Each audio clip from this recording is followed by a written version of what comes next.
ধরো আমরা অনেক সময় বেড়াইতে যাই আত্মীয়র বাসায়, তো আত্মীয়রা আমাদের কি করে, আপ্যায়ন করে, আপ্যায়ন করে না, আদর যত্ন করে। এইটা আমাদের জন্য কি অ্যাক্টিভ না প্যাসিভ? প্যাসিভ, কারণ ওইখানে কিন্তু আমি গেস্ট, আমাকে তারা কি করছে, আপ্যায়ন করছে, এটা আমার জন্য কি হচ্ছে, প্যাসিভ। বাট তাদের জন্য সেটা কি হবে, অ্যাক্টিভ। ব্যাপারটা কি বুঝতে পারছো? অর্থাৎ কাজ, যে কাজটা, ওই কাজ করার যোগ্যতা কার আছে, ওইটা যদি আমার, যেমন সাবজেক্ট নিজে করে, যখন নিজে উইলিংলি করতেছে সেটা হবে অ্যাক্টিভ, আর সাবজেক্টকে দিয়ে করানো হচ্ছে, কেউ হেল্প করতেছে, সেটা হবে প্যাসিভ। ওকে, তাহলে যেমন উই ইট ফুড, আমরা খাবার খাই, এটা হচ্ছে কি আমরা সরাসরি খাচ্ছি। কিন্তু আমি যদি কথাটাকে বাংলায় বলি, আমাদেরকে খাওয়ানো হচ্ছে, সেটা কি হবে, প্যাসিভ। এটা হলো মূল ব্যাপারটা। এখন এইটার চেঞ্জ অ্যাক্টিভ থেকে প্যাসিভ, প্যাসিভ থেকে অ্যাক্টিভ কিভাবে করা হয়? আমাদের রুলস কয়টা? একটা। রুলস কয়টা? একটা। সেই রুলসটা কি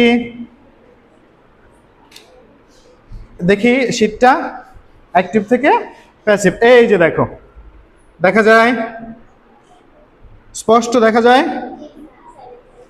হ্যাঁ, এটা একটা স্ক্রিনশট দিয়ে রাখতে হবে। দেখা যায়?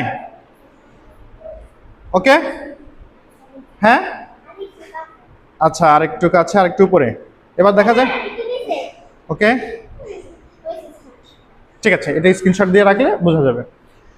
মানে কি রুলস হচ্ছে, যে রুলসটা আমরা দেখো, আর আমরা এটা অবশ্যই দিয়ে দিব কমেন্টে, পিকচার।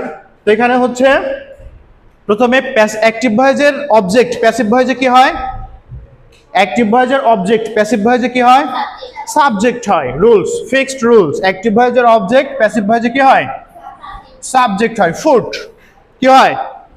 এরপরে কথা হচ্ছে যে যদি অ্যাক্টিভ ভয়েসে কোনো অক্সিলারি ভার্ব থাকে, আগে থেকে অ্যাক্টিভ ভয়েসে কোনো অক্সিলারি ভার্ব থাকে, তাহলে অক্সিলারি ভার্বটা বসবে, ওইটা আমাদের চেঞ্জ করা যাবে না।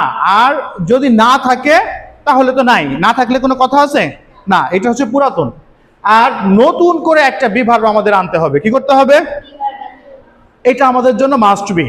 যদি আগে থেকে কোনো অক্সিলারি ভার্ব থাকে অ্যাক্টিভ ভয়েসে, আমরা যেমন এইটা করব, তখন দেখবো এখানে অক্সিলারি ভার্ব আছে না?